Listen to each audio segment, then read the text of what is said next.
अनंत परदेशी हे या ठिकाणी स्टेजचं अनावरण करत असताना धन्यवाद. नारळ वाढवायचं या ठिकाणी.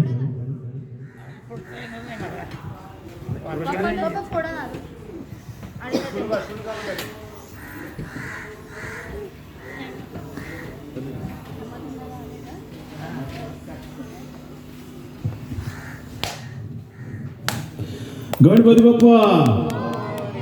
या ठिकाणी खऱ्या अर्थानं या रंगमंचाचं उद्घाटन झालेलं आहे आणि मी पहिलं या कार्यक्रमाचं आज ज्याच्यासाठी आपण जमलेलो आहोत तो म्हणजे कृपेश आणि मीनाक्षी वहिनी यांचा लग्नाचा 25वा वाढदिवस या ठिकाणी आपण साजरा करत असताना आज सर्व या ठिकाणी आपण उपस्थित आहोत. निश्चितच फार सुंदर असा कार्यक्रम या ठिकाणी होणार आहे आणि पहिलं जे पुष्प आहे ते म्हणजे गणेश वंदना. आपण या ठिकाणी गणेशाला वंदन करण्यासाठी